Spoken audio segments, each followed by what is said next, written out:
behind you, always contemplating what to do in case happiness found you. Hey, come on, baby, follow me. I'm the pipe finder. Follow me. I'm the pipe finder, and I'll show you where it's at.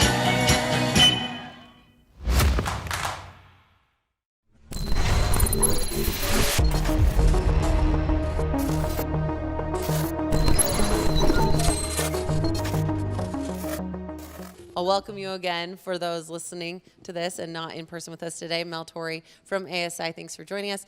And I want to first hear a little bit of your background, if you don't mind sharing that led you to developing ASI.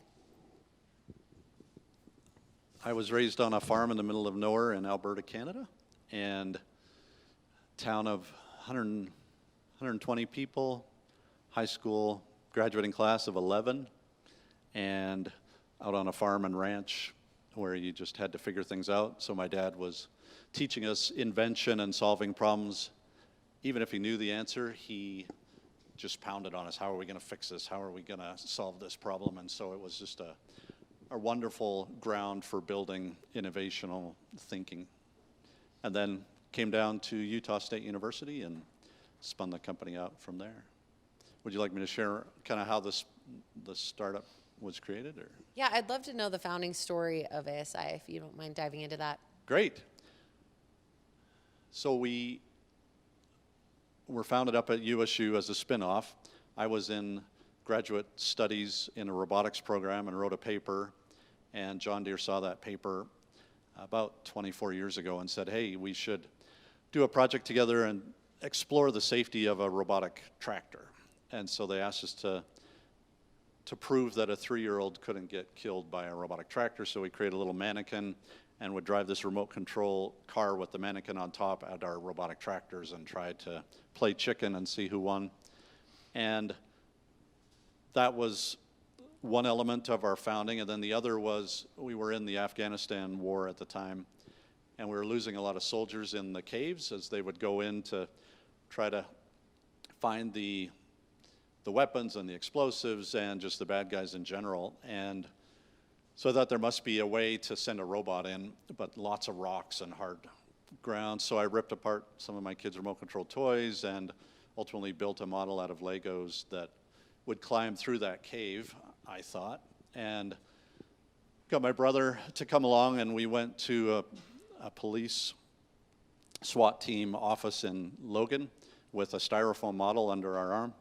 And that didn't go very well. And so a professor, Dr. Kevin Moore, agreed to give us $5,000 to build a prototype. And so we found a brilliant farmer who made custom snowmobile machines, could weld aluminum, and we made a model. And we had 3 days to get to a military show.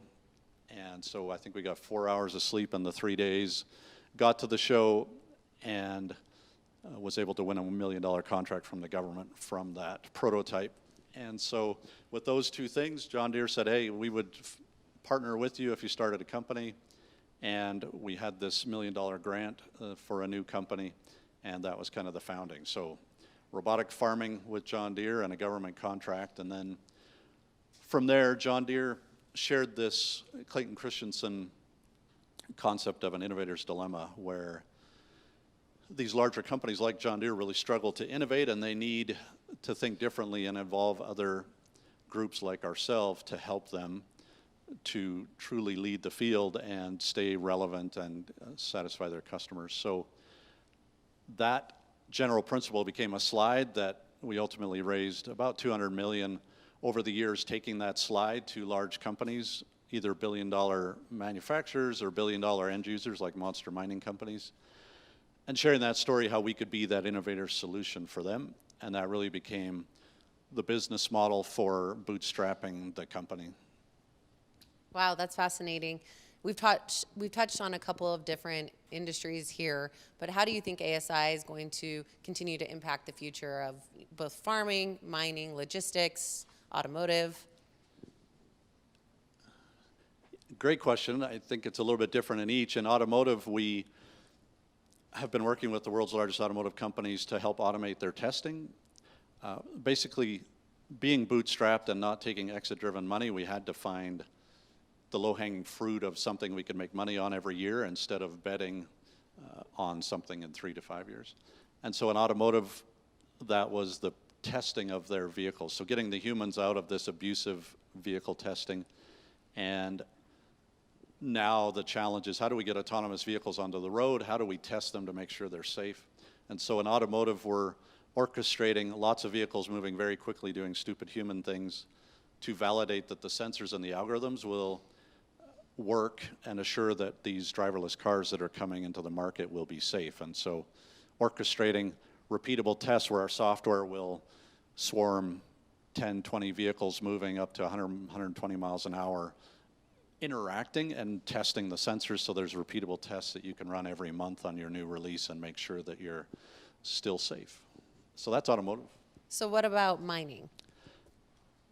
Mining's probably our biggest, and it's exciting right now because one of our, I think it was the largest gold mining company, said we cannot keep staff at these remote locations, which are very rough in the middle of nowhere. And they told their workers, we're literally going to have to shut down because we lose a whole shift of truck drivers every year. And so they said, you need to help us bring automation in. And so it's been an incredible partnership with these mining companies. They've been guaranteed they won't lose their jobs. We've got to be more sustainable.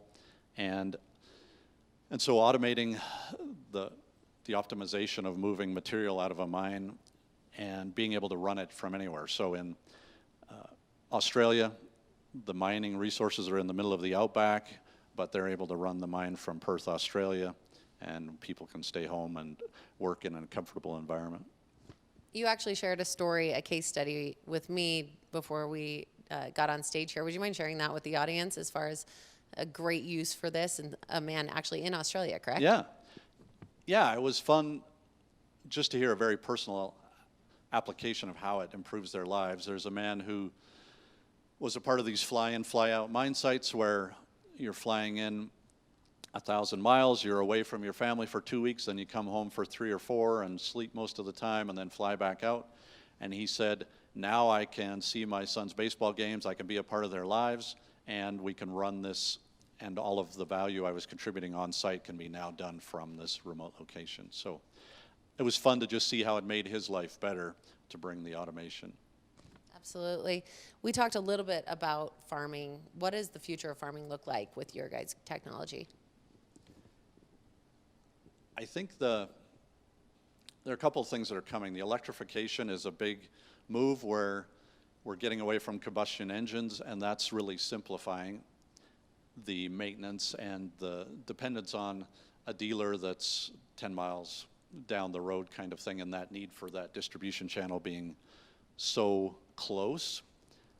And combining that with, right now, to be efficient, because labor's in the math, you have to make the equipment incredibly large, and that increases the fuel consumption, the pollution, the impact on the ground. You're compacting the soil, which really impacts yield. And once you take the human and put them in a remote location to operate, now the math is completely different in the optimization of the size of the equipment, the optimization of how it does its work, and the design of the equipment. If you don't have that cab on and the expensive air conditioning and things like that, what's the optimal configuration of this equipment to have good visibility and to do the work effectively and most profitably as far as impact on the soil? I want to transition a little bit. On your website, there is an entire tab that says invest and partner with ASI. What's the importance of that for you guys? Well, I think the biggest challenge that we've had is figure out how to get to world domination without taking exit-driven money, where we have to sell our people to the highest bidder. And that is hard because we have competitors coming with typical minimum investments of $100 million. So they're coming in and competing with me, and we've had some pretty painful stories where they can really hurt you with that kind of free money, giving away stuff for free to, even if your technology, we literally had one company who was far behind us, but they said, hey, we'll give it to you for free, and you'll never have to pay for development again because we have all of this funding backing. And so my bootstrapping model really struggled with that. So the innovation that we came up with, and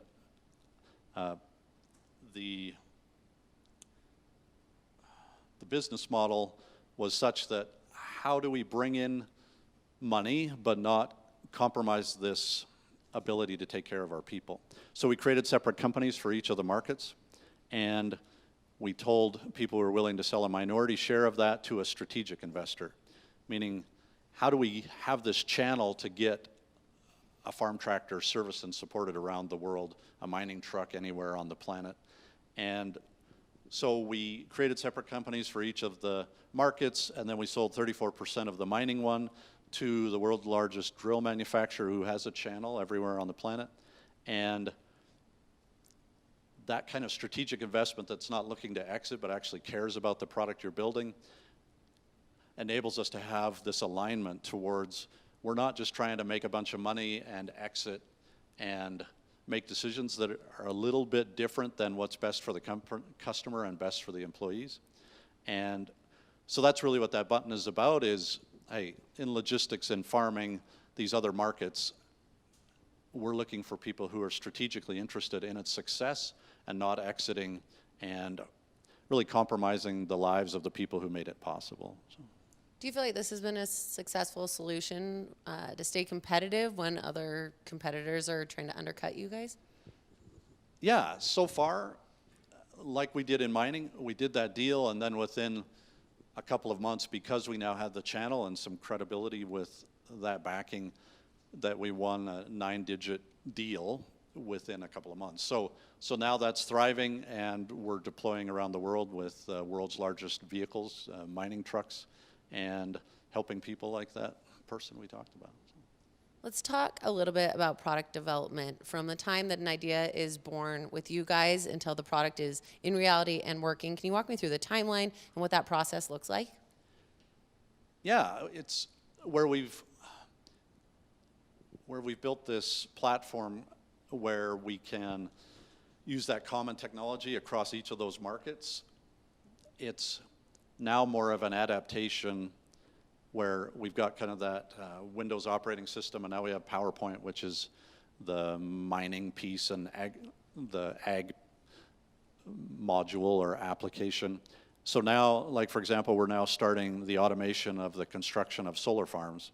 And so our activities now are really, we have this common platform, we now create a dedicated team that is partnering with those who are helping fund it, and you're bringing the pieces together, and then you're doing that last mile, which is the adaptation of the building blocks we have for getting those pieces of materials out across the whole solar farm, and then driving the piles into the ground, and the robotic arm to put the panels on. And so that's that last part of adaptation based on this platform building block that we're building from.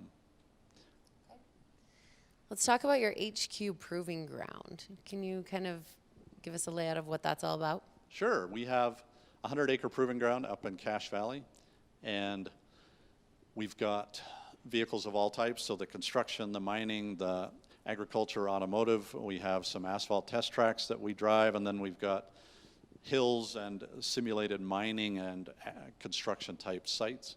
And so there's vehicles driving all the time. There is a command center where you can oversee all of the equipment out running and going through either early development or for the next release, validating that it's safe and reliable. So we've got labs where engineers are working on those adaptations for the new adjacent markets, and you've got this testing where you're finding all the corner cases for some of these market applications we're working on. And that happens all in one place there for Yeah. all the different industries? Yeah, it's kind of fun that you can come at this command center and look out the window and see all these different applications with no drivers, and really being driven by this video game-like software called Mobius that is orchestrating the cooperation of these pieces of equipment doing the work. Can you give us a little peek to some of the cool things that are going on up there that might be interesting to us? Sure. We are, like I said, starting on solar farm construction, Mining is a big one, so we've got equipment that's pretending to be mining trucks, so they're pretending to be the 400-ton mining truck, and they've got their sensors, there's lasers and radars driving through, and then there's obstacles that are popping up or moving in and testing for safety that this 400-ton truck doesn't run over some equipment it shouldn't run over. And so that's a big one, is with dust and rain and snow and those kind of things, how do we make sure this stuff is safe?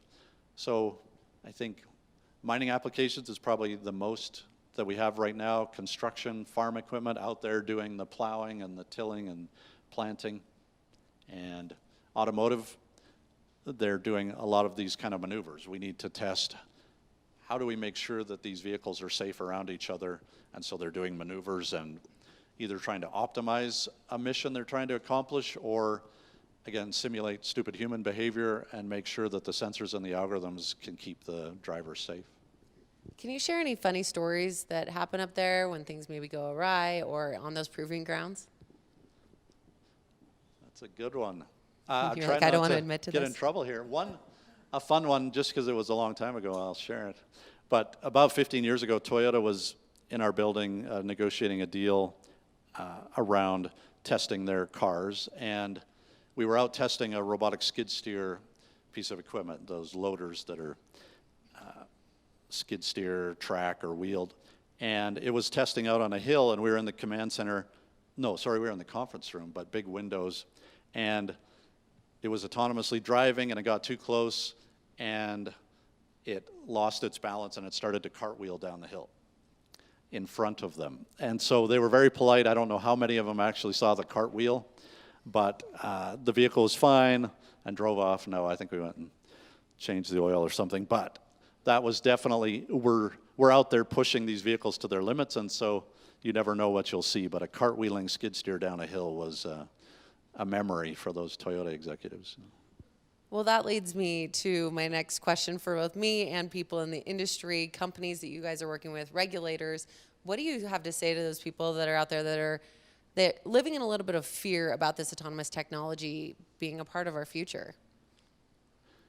Yeah, it's really a bummer that the downsides have been accentuated. It feels like in alerting the world that AI is dangerous just tells Iran what to go focus on, instead of really just working towards more constructive use of it. I would say that where we're interacting, it's more on we have farmers who are going out of business and have to have it. They're begging for it. We had 30% of the strawberry growers go out of business. I think it was 2018, because they just couldn't get the labor to pick the strawberries, to do the work that typically American workers are not willing to do, hot sun. And so there's this desperation for answers. So there's no fear with them. They're pleading for solutions, and we're trying to come up with them. They're not worried about the tractor running off on a mind on its own and stealing the strawberries. It's really, please help us get this job done. And they're the ones who are helping us with the governments and the regulators. We need this, please help us find a path. Yes, we will bring in safety analysis, and that's one of the things in the development that I didn't talk about. Was there's always this big safety, functional safety assessment of the application you're doing. If it's in solar farms, what's the safety measures that we need to take, the redundancy we need to put in place to make sure that nothing crazy happens. And so the end user pull is really our defense, because they're the ones going to the regulators and the government and saying, we must have answers. Unless you want to come out here and pick the strawberries, work with us and we will bring the right assessment and safety protocols to make sure that we do it responsibly. So I guess the more widespread technology that we can relate to as a general population will be automated vehicles. There's a lot of fear behind that rummaging around. What do you have to say to that piece of that? I think where we've started, because we're bootstrapped, we've had to start where people are willing to pay now, where it could be safe now. So that's in an isolated mine environment. An an orchard vineyard where they're locking people out anyway because they're spraying chemicals, the proving grounds in an automotive. And so we're progressing towards more open environments, less controlled, and our safety is getting better and better and better, so that's helpful. I would say that's part of it. I think the sensors and the technology are getting better and better. Now, compared to 20 years ago where we could see 30 feet and we could only see either very poor resolution of what we're seeing to where now we're seeing out 200 meters and we're seeing everything that's moving in that environment. And so we're able to now predict where things are moving. There's a trajectory of that human and he's going like this, and you can really be aware of the whole environment, and we are technology-wise able to make it safer and safe. So I think that coupled with the cybersecurity part, which is a big concern. There's been a lot of ransomware out there, and even in the mining community, we've found access to your site, we're going to release your mining information to the world unless you pay this $1 million ransom. So cybersecurity has been heavily funded recently to harden things up so that you're not going to have someone take over your 400-ton mining truck and run through a town. And so I think the technology is moving nicely as we move from more structured to these more open scenarios. Great, thank you. Let's peel back the layers a little bit and get behind the scenes. As the CEO, where do you find yourself spending your most time and energy? I've been incredibly blessed with awesome people. My wife being the greatest. She's our CFO, and so she worries about the money, and so I don't have to. And she works with our leadership team, which is outstanding in more of the operational side, and so I've been able to really focus on some different things. And one is the culture. We are trying, our vision statement is to make it a place where you'd want to work even if you financially didn't have to, enabling us to get to a place where you'll have that choice. And so believing that if people are there, like it's such a great place to work that even when I'm a millionaire, I still want to come and be with these people and make incredible things, then we're going to be more profitable. We're going to make more money, and then where we have an ESOP and all of the employees are owners, that my focus is how do I help people understand, one, how their interactions with others are just critical to making it a great place. Purchasing screws up, do you come at them, rip them a new hole, or do you interact in a way that they'd want to come to work tomorrow even when they financially didn't have to? And everyone's making mistakes, but it's about optimizing and improving continuous improvement. So that's part of it, is how do you just help people interact in the most positive way so that it's all on the same team, all aligned, and optimizing the engine. And then the other part is how does my contribution really help the ownership of the company increase, the value of my shares, and just helping people connect the dots. What I'm doing today, why is that important? Why is it valuable? Help me understand the why so I can make better choices and see that correlation and be excited about that scoreboard that's showing the value of the company increase depending on what they're doing on a day-to-day basis. So that's the one big one, and that's a fun one. That's a great challenge because you're working with other humans and how they treat each other. And then another one is these architecting, helping with these deals of how do you financially pull off not taking exit money and still get to a world-leading position in each of the market segments we're trying. And then, so those are the two big focuses of the day, and then in the evenings it's really around giving back and trying to put the creativity to helping in less fortunate areas get out of poverty and succeed. Had some brilliant friends, Ryan Williams and John Keller, who introduced me to a book by Clayton Christensen. So again, the guy who really helped me raise the $200 million in bootstrapping funds, who distilled the principles of how to innovate in third world countries and how the US and companies like Korea, who were further behind than most of the companies in poverty today, and then how they just soared. And it really came down to innovation. So how do we help, like the Singer sewing machine that he profiles, how do we bring that down to countries like Guatemala that we're working in currently? And we've tried to do a bunch of fundraisers in the area with our people, and we've taken 30 or 40 people down at a time, employees and their kids, to go down in Guatemala and help people start businesses. And our fundraising has been terrible. We've tried mud runs and 5Ks and food bake sales, and it's just not producing much money. So the thought is, hey, we've learned a lot of things in business. Let's use that painful lessons and stories to create a source of funds that we can take down to Guatemala and actually build businesses. So I'm working in the evening on curriculum for a teenager business incubator for high schools, where we'll help fund them to start businesses in high school, bring kids together on teams, and then fund them to create. And then also a quarterly mastermind to help businesses in the area with the painful lessons we've learned, and then take those people down to Guatemala and help us build the businesses down there with the proceeds of what came out of those two activities. So I'm pretty excited about that, and very hopeful. I like Ryan Williams, who's done that and kind of modeled that success. We're trying to figure out how to use both the proceeds of our success, but also the lessons we've learned to go and help other people start businesses and innovate. I can see that you're obviously passionate about that. Why does this role of giving back play such a big part in business for you? Whoa. Why does it play?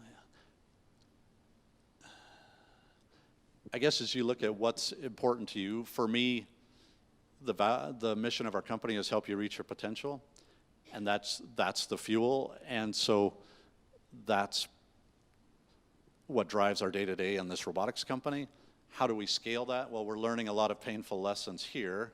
It scales in the sense that we take the farmer out of the cab of his tractor, driving 16 hours a day in a circle in mind-numbing work, and get him in more of the creative of helping architect a system on his farm to optimize that.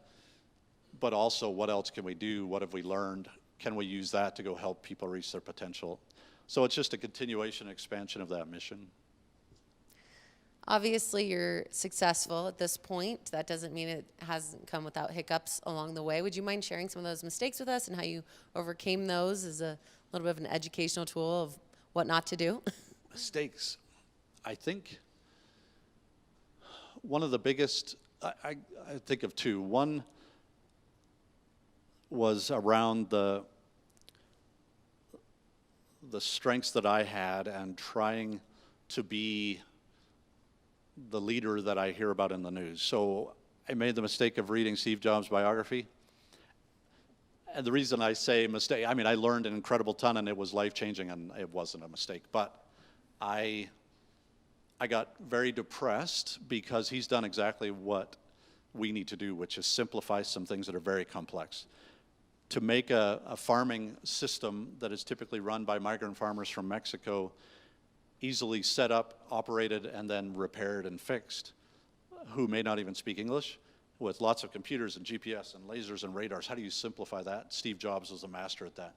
And yet the book really profiles some very caustic approaches in doing that. You stupid idiot, unless you get this cell phone to work, get that signal through that aluminum case, you're fired, or that kind of story that you've heard. And I'm like, I can't do that. And I don't think I said this prayer, but prayerfully trying to figure out how to be able to tell engineers your babies are ugly when they bring their design and their solutions to me, to push that simplicity, to push a better answer. And I can't talk like that. I was an engineer. I care about them. I want them bought in. And so I went through quite a painful journey there. But I had a CEO coach out of Toronto who was outstanding, and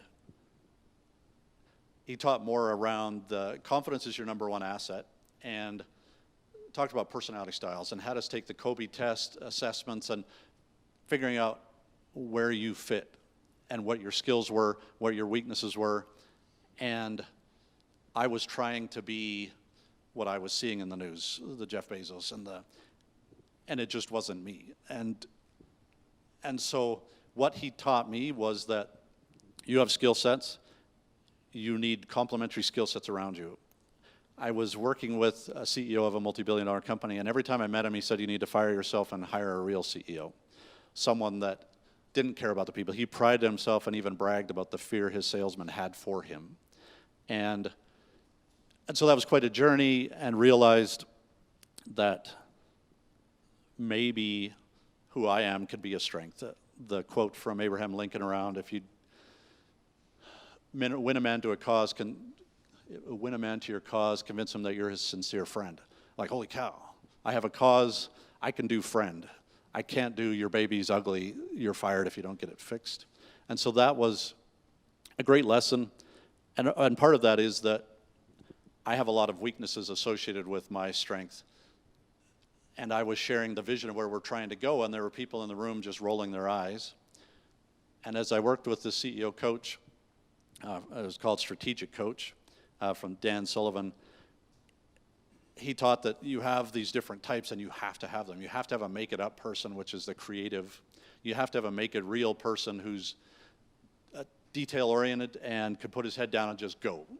8 hours a day, 10 hours a day, just pounding on the details. And then you have this make-it-repeatable guy who can find the weaknesses and gaps in anything and make sure that you can make thousands of them.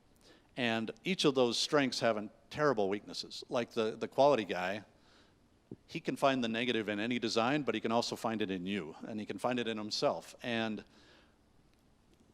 understanding how to bring a team together and valuing the strengths, protect against those downsides, and not beating yourself up, but put more of your time where your strengths are. Make sure you find complementary people, but not people that would counter your values and try to make it a company that doesn't fit what truly is you. So that was one. And then the other one around product is we have lost hundreds, at least tens of millions of dollars in not going with an MVP solution to the marketplace. And we have found that the better the marketing analysis, the worse off we are. And that's controversial even in my own team. But the more they went around the world finding what the customers wanted, the bigger the company was, the more voices they had, which were strong voices. So they'd have customer in Japan, they will not buy it unless it does this. Customer in France will not buy it unless it does this. Customer over here. And so you get this list that's just massive. And I begged and pleaded, we've got to get to an MVP, we've got to get this out and learn. And venture capital money came in, said we'll do it for free, far less of a solution. And those very customers who said they would not buy it without that feature, bought it. They bought the product with far less than they demanded it have, and then we were kicked out of the market. And so now I get on the table and jump and kick stuff when they're trying to do too much, when they're trying to have everything in that initial solution and don't get out there and learn, put out less than what the customer wants today because we have seen people will buy it. And it's cost us tens of millions and tons of jobs. We've worked with OEMs that have built up these programs, I better not name names, but invested $10 million with us, $15 million with us, made a product that had everything in it. Too expensive, cheaper solutions came, and they had their whole divisions just shut down. Whole divisions laid off, whole corporate divisions in the US were just shut down with hundreds of people laid off because we went too big, and you can't get through the economic cycles, the change in leadership that happens churn-wise there, or just the market trends. You've got to get out fast. You've got to get something of value and test it, but you cannot take the customer's word for the minimum viable. So those are two biggies. Painful. Those are great answers. Are you still in pain? Enough to be motivated Okay. to act and make sure that we don't make those again. Great. I'm curious, you're obviously very passionate about what you do. What gets you excited to get out of bed in the morning and go to work? I think it's that mission of helping people reach their potential and making it a place they love to work so that they all have that same, whatever their role is, whether it's HR or whatever, their interactions are so positive. You're seeking to understand. Everyone's taking extreme ownership of my contribution and what I can do to help make things better. And then just expanding those painful lessons to more and more people. And that gets me pretty giddy, yeah. Everyone's got to have a reason, right? Yeah. Why they keep going to work every single day. Let's scale back a little bit and talk a little more about the geopolitical impact on your business. Yeah, it's been quite a couple of years. We have, like I've said, we're working in these remote regions in Australia. I don't know if geopolitical COVID counts, but we had people in country when COVID hit, and we needed to get them home to their families, and there was a lockdown there. And then we're installing automation onto these monster trucks, and now we can't fly in there and go do it. And so we had to shift towards all video-like training to ship the stuff there and then be able to help those remote workers that we'd never seen before get on trucks we had never been on and automate them. So that was one. We're working in Ukraine where we're automating mine sites there, and now Russia's attacking, and they're getting closer to shutting down this port, and we have a $2 million payment coming next week that's kind of important for payroll, and the Russians are invading. So that was a pucker moment. And then a lot of money from China trying to help. And when you're bootstrapping, any money that's more strategic is just gold, because we're getting pounded weekly with private equity venture money, but it's typically 3 to 5 years, and then you've got to end the dream and walk away. And so that China money was pretty exciting to me, and we were protecting our IP and where we would put source code and that kind of a thing, but that money got shut off, and so there were some programs that really got halted in the flow of things. So yeah, so some impact there. Just a little. Yeah. This is always the fun question, is predicting our future. How different can you predict, I guess, hypothesize that our grandchildren's lives will be because of this autonomous technology? That's a good one. I'd say the one there are some basics that everyone thinks about, which is the robots are now driving around and they don't have cabs on them, and the maintenance is lower, and there's a little more optimality. Like in mining, maybe we're going to get 10 or 15% better because they're optimizing all the algorithms and have a little more oversight than what a human would have. But I think the big one for me is the omnipresence that we're going to have. So with low Earth orbit satellites and the gigabit bandwidth, the very low latency on communications anywhere in the world, and we have people testing the Elon Musk solution where we would be able to have anyone in the world run a farm from anywhere, a construction site from anywhere, a mining site from anywhere, be in a car anywhere, and be able to run it like they were there.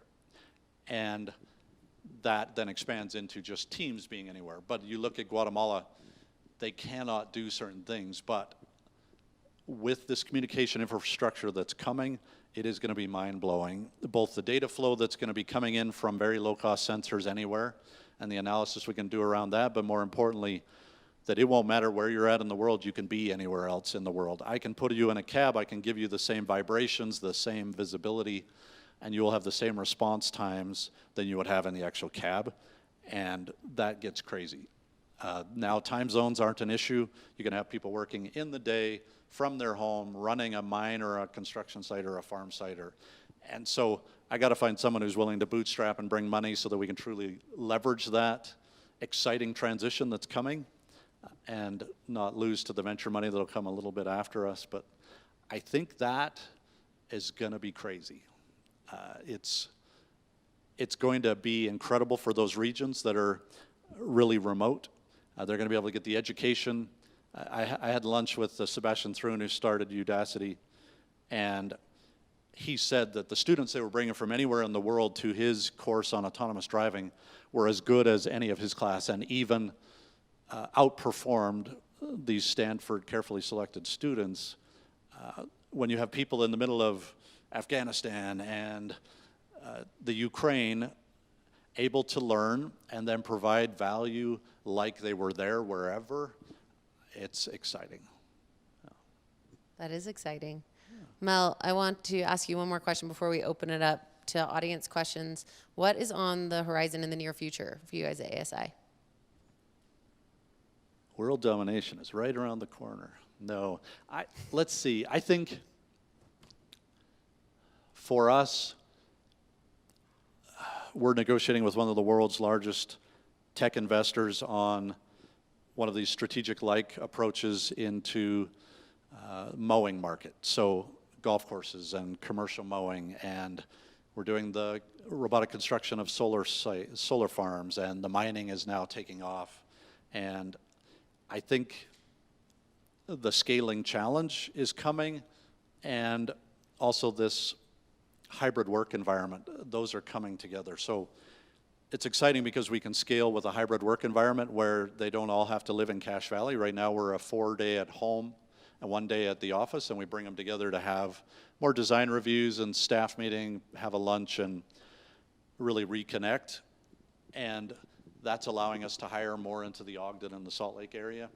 And so we're getting that scaling coming as the acceptance of the technology and the technology readiness are intersecting. And so the scaling part is really getting exciting and figuring out that. And that's probably, I don't know where I fit in that.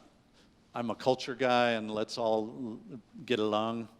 And Kumbaya. yeah, and where you've got 1,000 workers and remote developers everywhere, I don't know where I provide value there in how to scale and optimize that.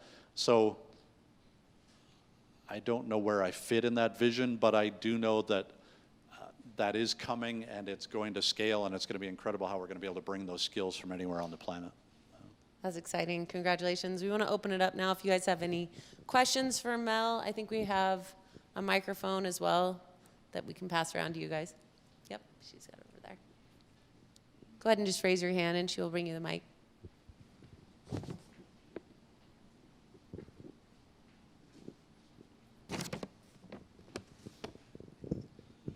Mel, as you mentioned, culture is one of your important roles as CEO. What are some of the core values you kind of share with the company ASI, and if so, is there one particular value that stands out above the others? Good one, Ben. I wish, as you look at regrets, I wish I had figured out that humble was the #1 value that mattered, and I didn't. It took 16 years and some painful experiences, but as you look at our values like safety is an awesome one in the sense that we're driving trucks that can run over your house, but also psychological safety. Google found that the #1 value or trait of a team for its optimal success is psychological safety, that it's a safe room. Basically what I was talking about earlier, that you can bring the best ideas, you don't worry about mistakes or bringing forward ideas, no one's going to get beat up, and you get the best ideas out of that room, and everybody gets on board with the second best decision like it was their own second best, meaning it wasn't theirs. But humble enables psychological safety. Humble enables extreme ownership, where everyone's saying, what can I do in the room when there was a problem, no matter whose fault it was. And it enables safety. It enables, we have another good example of the value, safety, transparent. It's very hard to be transparent if you're not humble and willing to share. Like I share my OKRs with my whole team, so everyone in the company knows how well I'm doing at my quarterly goals. You can't do that if you're humble. You're not humble. You're not willing to expose yourself. You're not willing to tell your customers the challenges you're having. And you can go through each one of our values, and humble is the one that enables it. And if I would have figured out that earlier, we would have figured out how to hire better for that, how to reward better for that, how to measure it better. But we've been very aggressive at that ever since that 16-year milestone. And now we have quarterly surveys where all of my leadership team is basically rated in anonymous ways on what their humility levels are. And we look to figure out how to hire for that, reward for that, and just assure that it's a part of our DNA. Great question. Oh. Hi. First, thanks for being here. This has been a great and informative get-together. You talked a little bit about some working shortages, like in the strawberry farms, and it sounded like maybe in some mines that people were actually losing workers. But I'm wondering how much, if any, pushback you got from employees, people who felt like, oh, we're losing our jobs to these automated machines, if that was ever a factor at all, and if it was, how you dealt with that. I would say I'm probably not connected in the sense that I'm out on those farms or those mine sites, but the people that we're working with have been incredibly proactive in change management around, guys, we cannot stay in business. This mine site is going to shut down. Please help us, and have put in financial rewards for them to help with the integration. And so I would say that is a critical piece, that you do that. I wouldn't say that I've heard those kinds of things from where I've been. Okay. So great partners that have understood that paranoia, and really customers who wanted it, needed it so bad that it was understood that we can't function without this, and please come and help us get more profitable, help us keep this equipment running, that kind of thing. Great question. Hi. So it sounds like you got your initial funding from, I assume it was like an SBIR grant, something Yes. like. Are you still working with the military? And if so, what kind of solutions you're providing there? Great question. Yeah, we started with that SBIR with the John Deere funding, and have kept that moving. And so now every year we've got, it's a wonderful funding because it's that 3 to 5 years out. So we're doing AI and machine learning, deep learning about the kinds of sensor fusion and optimization that we need to do with this equipment. One of the fun ones we're doing right now is radar-based positioning. So the military gets their GPS jammed all the time, and how do they know where they're at in the world? They have all this equipment moving around, and they're all acting in relation to each other. And so we're using radars on the equipment that can learn the environment, and then whenever they're back in that environment, based on that map that's been built by other equipment, they can position themselves accurately and drive without GPS. I think we were driving last week on a military base at 50, 60 miles an hour using radar positioning based on cues in the environment instead of GPS. But I think other things like safety, you've got dust on the road in Iraq and you can't see through it. Can you bring solutions like radars and predict vehicle motion and human motion and just make it safer and safer? That's another thing we're using government funding for. I would say also dynamic. If your tire's going low, you need to learn how your equipment is behaving and then be able to adapt that and learn over time so that you can continue to effectively function and interact with other equipment regardless of the degradation of your sensors or the environment. Like it's more muddy now and the vehicle's starting to slip, and just getting better and better at that kind of intelligence. Good one.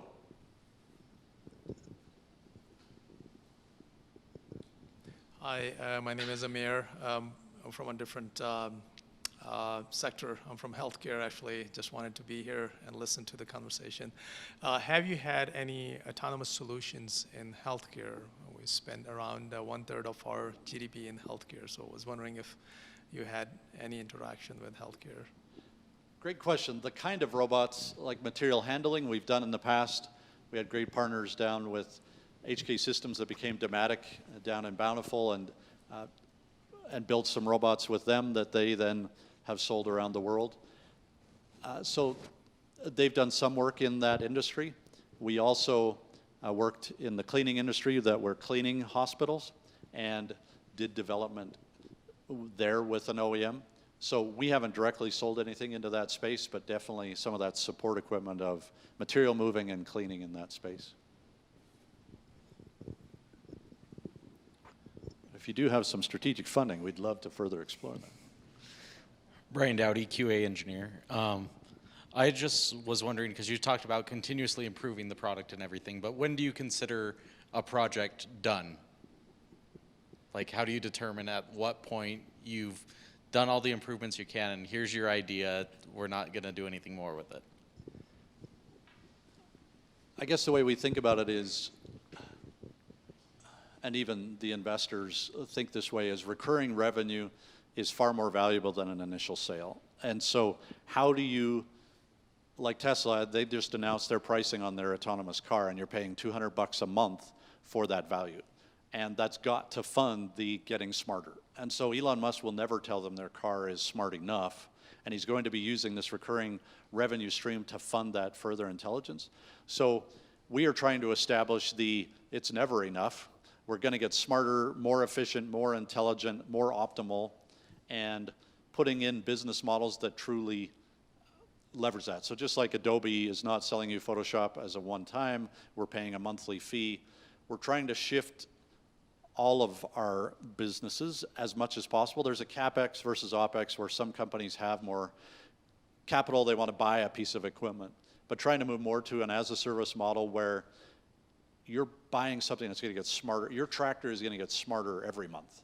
And that's a far more exciting thing to buy, and I've done it in stupid ways of buying, if I'm comparing two car stereos, if one's expandable with another bigger CD deck versus the other one, I always go with the more expandable one.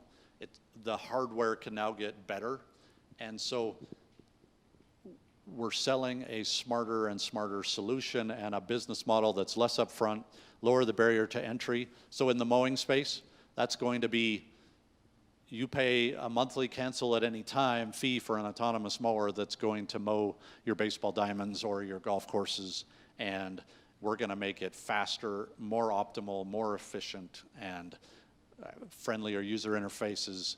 And I think that's the exciting thing about the differentiation that we're bringing to the table. Great one. Love that question. Let's take one more question. Whoa.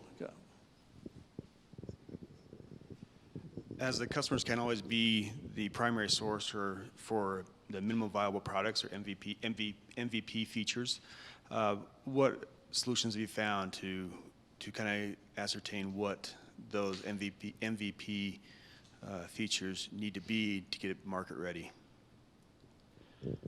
Well, you try to bring in product managers that have experience in that area. You try to study what you can. You try to talk to people and get a sampling of it. It's hard. And I guess with the MVP model, you're making some assumptions, then you go validate those as fast and as cheaply as you can. And so that's really the model of gather what you believe is representative input and get those assumptions down and then get out there and do it cheaply. If it's crayons on a piece of paper for a UI, then do it that way versus having someone program one up. If it's for that lawnmower you're going to make, well, go retrofit an existing mower, hack your stuff on there, but get out and validate whatever assumption you made on speed or cut quality or whatever. So I would say lean away from asking 5,000 people. Find your representatives, get a vote and a voice, and then get out there quick and cheap and prove out, and even try to get out to the point where you're testing my assumption that they will buy it for less than they asked for and try to sell it to them. And what's it missing? And the moment it's available, then they start talking differently than when you're asking them their fantasy of what it must have. We'll do one more. Thank you. Mel, my name is Nils Fugel.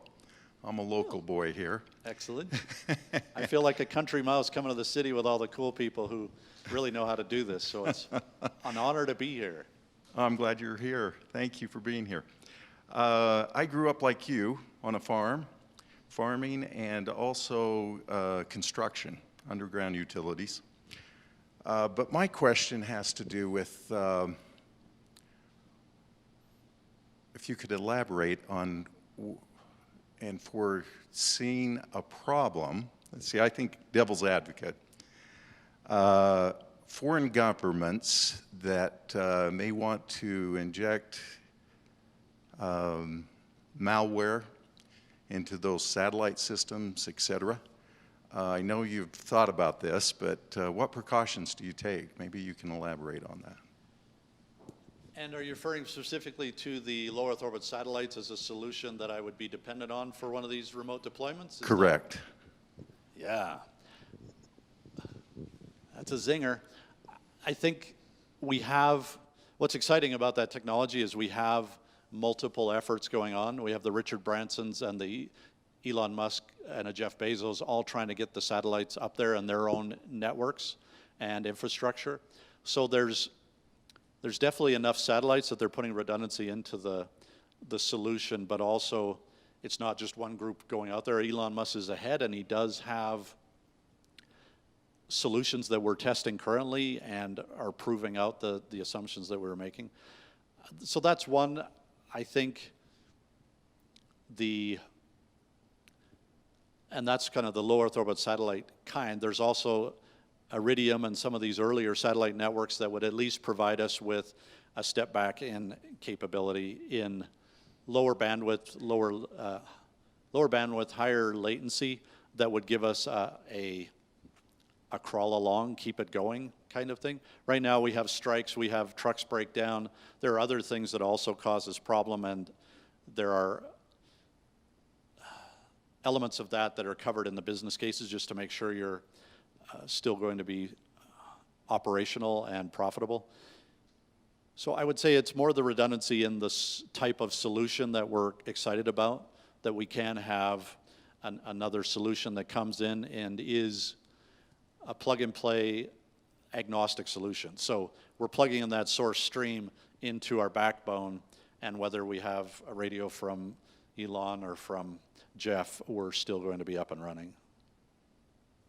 So that's the bet. I think the upsides are incredible enough. We're going to have to do all of our assessments around those worst case scenarios, but it's going to get better and better, so I'm sure hoping that we got it covered. Good one. Hey, it's definitely on my mind, so well thought. Thank you, Mel. Great questions. Thank you so much for your interaction. Thanks for being here today. Incredible to be here. Thanks for the awesome questions. And for the honor of just having the country mouse into the city. So yes, great to be here. Thanks for being here. Again, don't forget to hop online, slopesummit.com, and register for the summit in October. Thanks, guys.